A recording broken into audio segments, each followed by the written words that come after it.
Mechanics का पहला topic है फोर्सेस। ठीक है, रिजॉल्विंग ऑफ फोर्सेस। अभी जिस तरह मैंने आपको बताया है ये कि अगर ये हमारे पास कोई भी हॉरिजॉन्टल सरफेस है, ठीक है, कोई चीज इसके एंगल सपोज 30 डिग्री है, ये फोर्स ही 20 न्यूटन है, तो इसमें हमारे पास दो कंपोनेंट्स बनेंगे। एक कंपोनेंट बनेगा ये हॉरिजॉन्टल कंपोनेंट, ठीक है, और एक कंपोनेंट बनेगा हमारे पास ये वर्टिकल कंपोनेंट। ठीक है, तो इस पर्टिकुलर केस में ये 20 न्यूटन्स था। सपोज ये फोर्स 20 न्यूटन्स की है, तो इसका हॉरिजॉन्टल कंपोनेंट कितना बनेगा 20 cos 30। एंगल के साथ वाला कंपोनेंट हमेशा कॉस वाला, एंगल के सामने वाला हमेशा साइन वाला, 20 sin 30। ठीक है, ये इसकी बेसिक है। अच्छा, अब इसकी इम्प्लीमेंटेशन देखिए, इम्प्लीमेंटेशन कैसे होती है। इम्प्लीमेंटेशन ऐसे होती है कि फॉर एग्जांपल ये हमारे पास एक हॉरिजॉन्टल सरफेस है, ये हमारे पास एक ब्लॉक पड़ा हुआ है।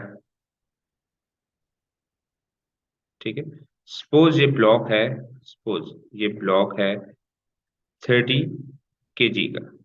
ठीक है, तो पहले इसे न्यूटन में, या 30 आप इसे डायरेक्ट अभी हम न्यूटन में ही बात कर लेते हैं ताकि प्रॉब्लम ना हो। इसका जो वेट है 30 न्यूटन है। अब एक फोर्स लग रही है जो इसे यहाँ से खींच रही है।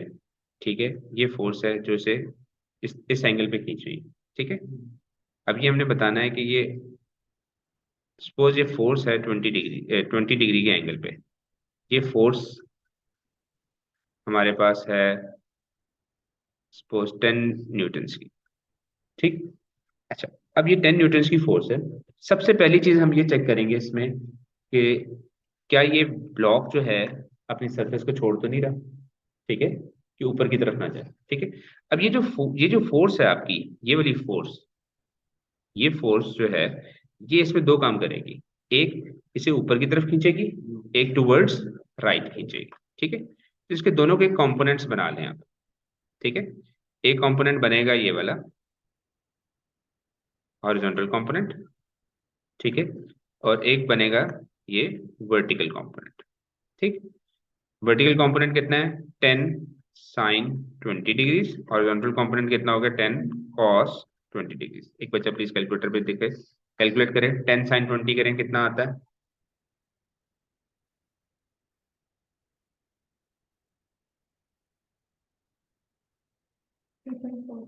3.42 न्यूटन्स। ठीक है, अब यानी कि ये 30 न्यूटन से कम है। इट मीन्स कि it will never leave his surface. ठीक है, दूसरा ये है 10 cos 20, ये करें कितना आता है 9.39। ठीक है, तो ये 9.39 न्यूटन जो है वो इस तरफ से टुवर्ड्स राइट ड्रैग करेगा। ठीक है, अभी हम मैंने आपको बताया कि यहाँ पे हम फ्रिक्शन को कंसिडर नहीं कर रहे, नो फ्रिक्शन, स्मूथ सरफेस है। जब भी क्वेश्चन में वो कहे स्मूथ सरफेस है तो वो हमेशा फ्रिक्शनलेस सरफेस होती है। ठीक है, तो इट मीन्स कि एक तो ये अपनी सरफेस को छोड़ नहीं रहा है, ऊपर की तरफ जाएगा नहीं। दूसरी बात ये है कि इट मीन्स ये टुवर्ड्स राइट साइड पे जाएगा। 9.39 न्यूटन है, ये हमारी क्या है, रिजल्टेंट फोर्स है। ठीक है, एक फॉर्मूला आपने पढ़ा हुआ है F = ma। इसमें बेटे एक बहुत इंपॉर्टेंट बात है, जो ये जो फोर्स होती है हर फोर्स नहीं होती। ठीक है, ये फोर्स सिर्फ और सिर्फ रिजल्टेंट फोर्स होती है। यानी कि सारी फोर्सेस निकाल के जो पीछे एंड बच रहा हो, जिस तरफ ब्लॉक मूव कर रहा हो, कोई ऑब्जेक्ट मूव कर रहा हो, और फाइनल फोर्स होती है, यानी कि सारी फोर्सेस को प्लस माइनस करने के बाद जो रिजल्टेंट फोर्स निकलती है वो होती है फोर्स जे वाली। ठीक है, F = ma। ठीक है, मैस इसका कितना है, जब हमारे पास वेट होता है mg, वेट कितना है 30 न्यूटन है, मैस हम निकाल लेंगे, जी को मैकेनिक्स में थ्रू आउट हमेशा 10 लेना है, मैस आ जाएगा 3। तो यहाँ पे पुट कर दें, एफ फोर्स कितनी थी 9.39, मैस है 3, एक्सेलरेशन एक्सेलरेशन आ जाएगी 3.13 मीटर पर सेकेंड स्क्वायर। यानी कि ब्लॉक जो है वो इस फोर्स की वजह से, जो 10 न्यूटन की फोर्स 20 डिग्री पे लग रही है, इसकी वजह से towards right with an acceleration of 3.13 metre per second square से मूव करेगा। ठीक है, एक ये बात, 3 क्यों यूज करते हैं 3.42, क्या क्यों यूज करते हैं, ये वर्टिकल है ना, वर्टिकल तो हमें यूज ही नहीं कर रहे। ठीक है, उसका वेट इस वर्टिकल फोर्स से ज्यादा है, तो वर्टिकल फोर्स तो जाएगी नहीं, यानी कि वो नीचे ही रहेगा। ठीक हो गया।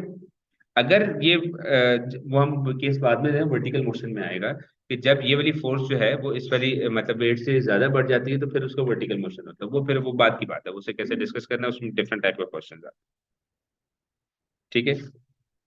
अच्छा जी, उसके बाद आ जाता है हमारे पास नेक्स्ट फेज में कि अगर हमारे पास इसी तरीके से, एक मिनट से पहले सेव करूँ। ठीक। अच्छा जी, अगर हमारे पास इससे मिलता जुलता क्वेश्चन आ जाए कि ये देखें, ये है हमारे पास एक हॉरिजॉन्टल सरफेस है, उसके ऊपर एक ब्लॉक पड़ा हुआ है।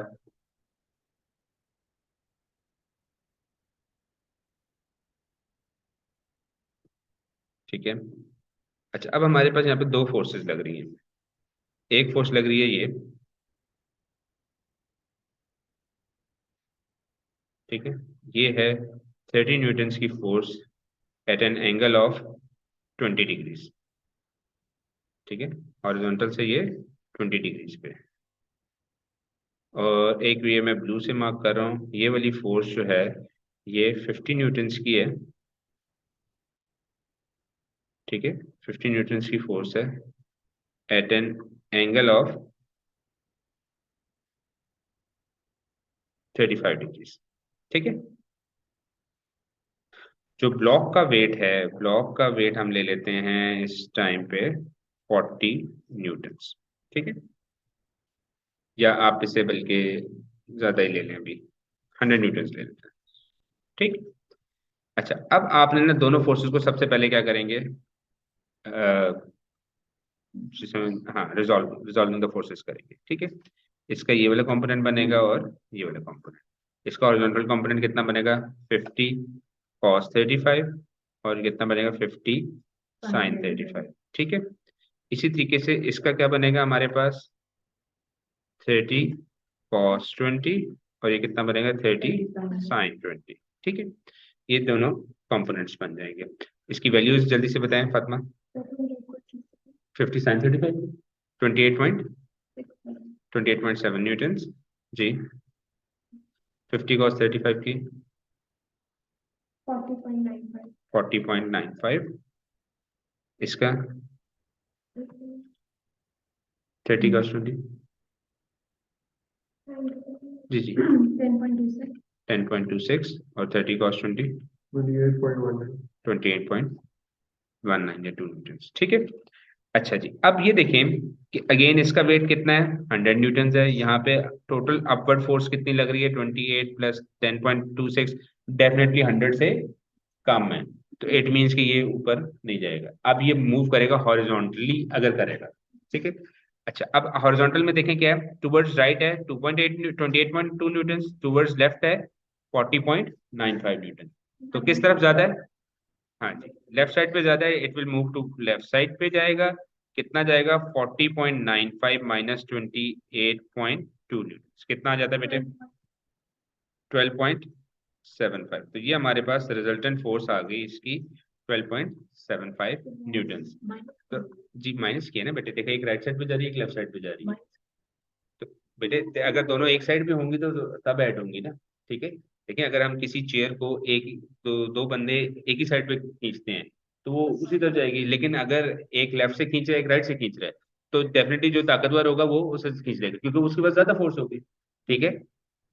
तो बाकी जो है वो कितना ज्यादा होगा, जितना ज्यादा होगा उतनी तेजी से वो अपनी तरफ खींच लेगा। ठीक है। तो रिजल्टेंट फोर्स आ गया हमारे पास 12.79। बाकी F is equal to m अगर किसी एक्सेलरेशन वगैरह फर्दर पार्ट्स में जो कुछ भी करेगा टूवर्ड्स लेफ्ट है, वो अब क्वेश्चन में कुछ ना कुछ बताएगा। ये हम सिर्फ अभी सिंपल वो चीजें कर रहे हैं कि क्या होता है क्या नहीं। ठीक है। इसे भी सेव कर लेते हैं। अच्छा जी, नेक्स्ट रिजॉल्विंग ऑफ फोर्सेज में ये केस आ जाता है कि अगर ये हमारे पास इस तरीके से एक ब्लॉक वो हॉरिजॉन्टल सरफेस पड़ी है, ये वो है इस तरह का प्लैंक है at an angle of 30 degree, suppose 20 newton का एक ब्लॉक पड़ा हुआ है। ठीक। ये ऐसे। ठीक। ये 20 न्यूटन इस तरह नीचे लग रहा है। अब ये क्या करेगा, इसमें भी अगेन दो चीजें होंगी, एक ये वाला कंपोनेंट बनेगा इसका, और एक हाँ एक परपेंडिकुलर टू द सरफेस, एक पैरेलल टू द सरफेस। ये 30 डिग्री है तो ये कितना है 30 डिग्री, ये आ जाएगा 20 sin 30, ये आ जाएगा 20 cos 30। ठीक है। अच्छा जी, अब ये जो इसका, अब देखिए मेरी बात सुनिए, ये जो कंपोनेंट है परपेंडिकुलर टू द सरफेस, ये इसे कुछ नहीं करेगा। ठीक है, सिर्फ ये वाला कंपोनेंट है जो इसे नीचे की तरफ लेकर जाएगा। ठीक है, ये कंपोनेंट कितना निकल रहा है, 20 sin 30, 10 न्यूटन। ठीक है, 10 न्यूटन अगर ये नीचे की तरफ लेके जा रहा है, मैस इसका 2 है, तो एक्सेलरेशन कितनी आ जाएगी, F is equal to m a, force है 10 न्यूटन, मैस 2 है, एक्सेलरेशन आ जाएगी 5 मीटर पर सेकेंड स्क्वायर। तो यानी कि ये सरफेस के ऊपर 5 मीटर पर सेकेंड स्क्वायर। अभी मैं आपको बता रहा हूँ बार बार कि ये सिर्फ स्मूथ सरफेसेज हैं, इधर हमारे पास फ्रिक्शन नहीं है। ठीक है, अभी हम फ्रिक्शन को डील नहीं कर रहे। ओके, अच्छा जी, उसके बाद एक और टाइप का क्वेश्चन आ जाता है, इसी चीज को हम थोड़ा सा चेंज कर लेते हैं, ये है ना, डाटा यही रहने देते हैं। ठीक है, ताकि हमारे लिए इजी हो।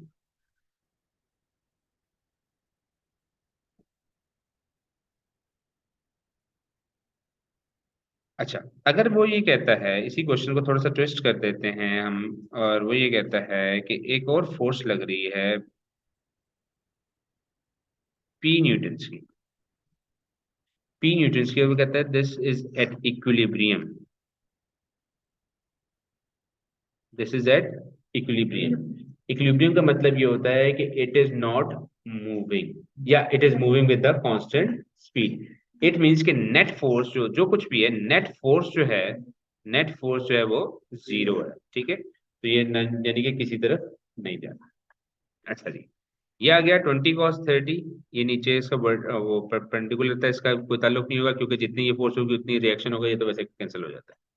ये फोर्स है जो एडिशनल है, जो इसे नीचे की तरफ लेकर आ रही है। ये 20 sin 30 कितना था हमारे पास, 10 न्यूटन। अगर ये इक्विलिब्रियम में हो, यानी कि ये ना ऊपर जा रहा हो ना नीचे जा रहा हो, वहीं पे खड़ा रहे, ठीक है, तो क्या होगा, जितनी फोर्स नीचे लग रही है इतने ही पी, तो पी की वैल्यू कितनी आ गई, 10 न्यूटन। ठीक है, क्लियर है, यहाँ तक कोई प्रॉब्लम। स्पेसिफाइड क्वेश्चन में वो किया होता है ना हाँ, क्वेश्चन में कुछ ना कुछ बताएगा। ठीक है, अच्छा, इसके बाद एक और चीज है, अगर इस क्वेश्चन को थोड़ा सा और ट्विस्ट करते हैं, हम ये देख लेते हैं कि अगर हमारे पास एक फोर्स लग रही है 3 न्यूटन्स की, लेकिन वो भी किसी एक एंगल पे लग रही है, यानी कि वो हॉरिजॉन्टल के, सपोज मैं कहता हूँ 40 डिग्रीज पे लग रही है, P न्यूटन्स एट 40 डिग्री। ठीक है, अब अगेन जी, इक्विलिब्रियम पे, still it is on equilibrium, तो हम क्या करेंगे, इसका ये हॉरिजॉन्टल कंपोनेंट निकाल लेंगे, ये वाला कंपोनेंट। ठीक है, ये कंपोनेंट कैसे निकलेगा, P cos 40, P cos 40, ये P sin 40 लगेगा, इसकी हमें जरूरत नहीं है क्योंकि इसने हमने कहा कि ये इधर, P cos 40 that should be equal to 10 newton, very good.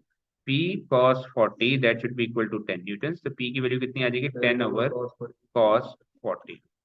ठीक है, तो यहाँ से P की वैल्यू आ जाएगी। ठीक है, यहाँ तक कोई प्रॉब्लम, जो भी है कि 13 पॉइंट। ठीक है, तो ये है हमारे पास इसका सिंपल फोर्सेस का। ठीक है, अभी इसमें सारा कुछ स्मूथ है, सिर्फ रिजॉल्विंग ऑफ फोर्सेस है। अभी इसमें और भी कुछ टाइप्स हैं, वो जब कल स्ट्रेंथ ज्यादा होगी तो कल फर्दर हम इसे प्रॉपरली डिस्कस करेंगे। ठीक है।